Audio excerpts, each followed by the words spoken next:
Bruno Fernandes is considering leaving Manchester United. Could this really be the end of his time at the club? Real Madrid are preparing a move for a Manchester City defender. Liverpool are open to selling Isak, a risky decision that raises serious questions. Barcelona have chosen their main defensive target, a profile they have been missing for years. We break down all of this and more in today's video. If you enjoy transfer rumors, hit the like button. Now, let's get into the latest stories. Real Madrid are stirring things up on the transfer market again. And this time, their target is someone whose name would have made scouts double-check just a couple of years ago. Abdulkadir Husanov, the Uzbek defender. At the Bernabeu? Believe it or not, yes. According to Spanish outlet Fichajes, Real have already made an inquiry, and Florentino Perez wants the 21-year-old at the club as early as January. But let's be realistic. How likely is this actually? Right now, Husanov's situation at Manchester City is textbook golden cage. On one hand, he's training under Pep Guardiola. On the other, he's watching games from the bench, stuck behind world-class defenders like Ruben Dias and Joško Gvardiol. Simply put, he's getting almost no playing time. And at 21, what he really needs is minutes, not tactical lectures from the sidelines. Meanwhile, Real Madrid's defense looks dangerously thin. Injuries have wiped out their first-choice options, and Xabi Alonso desperately needs a reliable center-back. In that context, Husanov fits almost perfectly. He's solid in duels, rarely makes rash clearances, and, crucially for modern football, he's tidy on the ball. Plus, he's versatile.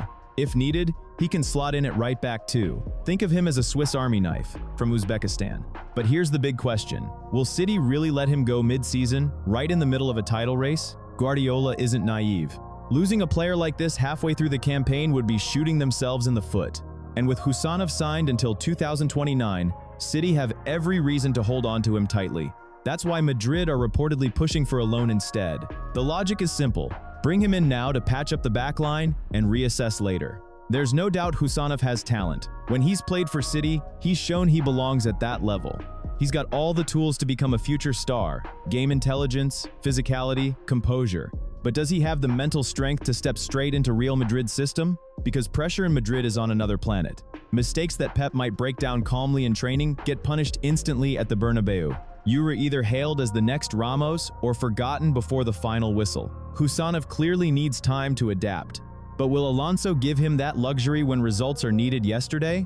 So it's ambition versus pragmatism. The player's desire for minutes, Real's urgent need, against City's long-term planning and that ironclad contract. If this deal happens, it'll be one of the most surprising and talked about moves of the winter window. But something tells me Pep won't let his defensive metronome walk away that easily. Not in January. Not with so much at stake. After all, at the very top, memory is short and the cost of risk is high.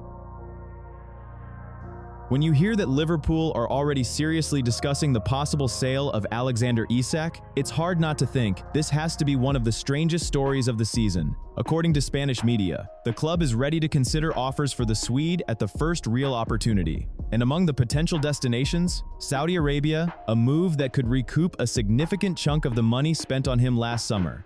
Because just a few months ago, Isak's transfer looked like a major triumph for Liverpool. He was the headline signing of the window, a British record fee, deadline day drama, and Isak himself pushed hard to join Anfield. It really felt like they'd found their long-term answer up front. But reality has been much harsher. 2 Premier League goals so far, ongoing fitness issues, a clear lack of sharpness, and, most importantly, that serious injury in the Tottenham match that's kept him out for weeks. It seems like he simply hasn't had time to settle into the season, and with Liverpool now effectively out of the title race, his absence isn't helping matters. Meanwhile, it's impossible not to notice how brightly another summer arrival has shone: Hugo Ekitike. He's been a genuine bright spot in Liverpool's attack, consistently showing his goal-scoring instincts and looking far more ready for the Premier League right now.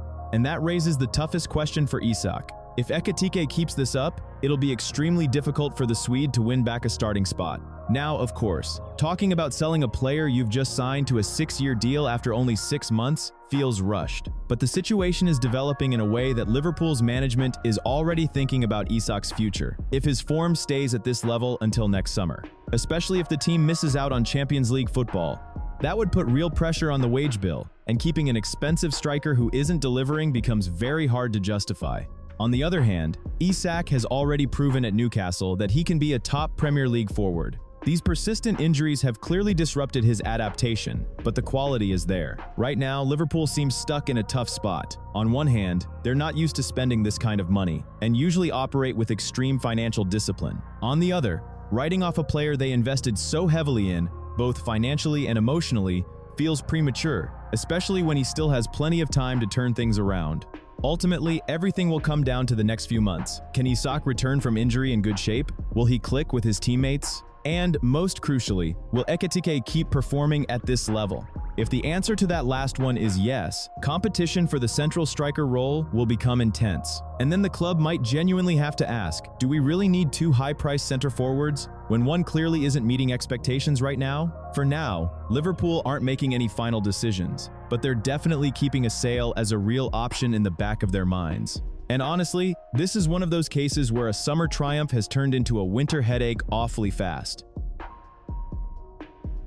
With everything that's been going on at Manchester United, the Bruno Fernandes situation feels like another warning sign for the club. Reports from Fichajes about a Bayern Munich offer being prepared aren't just another winter window rumor. It points straight at the bigger issue at Old Trafford right now.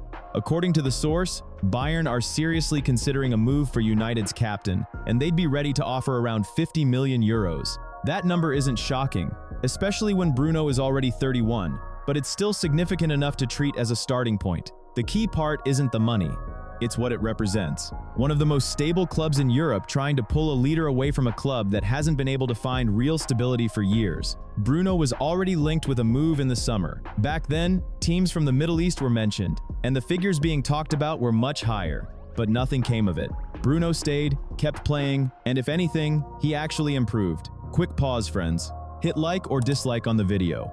Any reaction matters. Thanks for the support, it really helps the channel. His numbers this season are solid, 5 goals and 7 assists in the league. Consistency, end product, influence on games, it's all there. And that's why the idea of him leaving feels even sharper, because it brings up a bigger question. If even Fernandes is thinking about going, what does that say about the project he's part of? Bayern have been watching him for a long time, and at first glance, the interest might seem surprising. They often prefer younger players, yet they're looking at a 31-year-old midfielder as a priority target. In Munich, they know they could lose a few central midfielders, and in that context, Bruno isn't just a short-term fix. He strengthens them in a few ways at once: experience, leadership, and options in midfield. And it also feels like Fernandes himself might not be against it. Bayern offer a more stable project, a completely different atmosphere inside the club, and a real chance to compete for trophies. After so many years at United, where things get built up and then torn down in cycles, that kind of move can look very appealing. Especially now, with a year and a half left on his contract, and with a clear long-term direction in Manchester still not really visible. At that point, it's easier to see why this story has come back up again. Bruno gave people a reason to talk in the summer when he spoke quite openly about his situation. Those comments weren't forgotten, they just moved into the background for a while. But the overall feeling around it stayed. Still, for all the logic in this story, there's no clear information yet on Bruno's own position or on Manchester United's response. That's what keeps everything up in the air. It feels like this could go in any direction, from a quick agreement to a long pause, like we've seen many times before with transfers at this level. In the end, it comes down to one question: how ready is Fernandes for change? Because from the sound of it, an offer really will come. Everything else depends on how much patience and motivation he has left to keep carrying this project. And right now, it doesn't feel like pure speculation, it feels like it could become one of the main transfer stories of next summer. Bayern Munich don't seem to be planning a future with Nicholas Jackson. According to Caught Offside, the club won't trigger his buy option, and that's starting to create a sense that his path at the very top level might have hit a wall. His inconsistent spell at Chelsea has now been followed by a lack of impact in Germany, which naturally raises questions. Is he really ready for the pressure that comes with elite football? That said, it still feels like his talent hasn't disappeared. It's just that, right now, he doesn't seem to be in the right place to show it. Even so, clubs are still watching closely, not just across Europe, but within the Premier League too. Newcastle United and Everton are keeping an eye on him, but Aston Villa stand out as the most interested. For these sides, Jackson represents a relatively low-risk option with room to grow. And at Villa, it gets particularly interesting. They could see him as a long-term replacement for Ollie Watkins. Given Watkins' age and current form, his future at the club isn't entirely certain, which opens the door for Jackson to gradually work his way into the first team, with the time he'd need to settle in properly. It's not just England either. Reports say Atletico Madrid and Napoli are also monitoring him, two clubs known for getting the best out of players who need a fresh start. Jackson's pace and physicality are still valued in the market, and with the right guidance, those traits could become real assets. Overall, it feels like what Jackson needs most is an environment where he isn't expected to deliver in every single game. Unlike what happened in London or Munich, his time at top clubs hasn't gone to plan so far, but he still has the potential to thrive somewhere that gives him the right conditions to develop. If Aston Villa do take that step, they might end up with a forward who, over time, becomes a genuine attacking boost. Right now, it's a gamble, but one that could pay off handsomely if Jackson finally finds the right home. Barcelona are facing a real defensive puzzle right now. Araujo still hasn't returned from his extended absence due to depression, and Christensen is out with an injury for the rest of the season. Against that backdrop, the club has already started shaping their summer transfer strategy for 2026. According to Mundo Deportivo, strengthening the center-back position has become a top priority. The sporting department has narrowed it down to two main candidates who enjoy strong internal support, Alessandro Bastoni and Joško Gvardiol. And of the two, Gvardiol seems to fit Barcelona's long-term vision best. The club's criteria are quite specific. They want an experienced, but not aging, left-footed defender who can also cover the flank if needed, and who's comfortable with a quality first pass. Gvardiol ticks every box. His ability to carry the ball under pressure, drop into midfield, and defend wide areas makes him tactically very appealing for a system built on positional play. That said, things get complicated when you look at the finances. Transfermarkt currently values the Croatian defender at 70 million euros, even though Manchester City paid 90 million euros to sign him. Right now, those kinds of numbers are more dream than reality for Barcelona, especially since the club hasn't officially returned to La Liga's one-to-one salary rule yet. Still, there's cautious optimism inside the club about next summer. They believe their financial situation will stabilize, and that Pep Guardiola's potential departure from Manchester City could work in Barcelona's favor. It's purely hypothetical at this stage, but it reflects a hope that a managerial change in England might soften City's resistance to letting him go. It's worth remembering, though, that Gvardiol is under contract until 2028, and City's track record shows they rarely let key defensive players leave easily. Bastoni, meanwhile, comes with an even higher price tag. As for free agents like Guehi or Konate, they're not seen as genuine upgrades. So right now, the interest in Gvardiol feels less like a concrete transfer plan and more like a statement of ambition. This is long-term thinking made under serious constraints.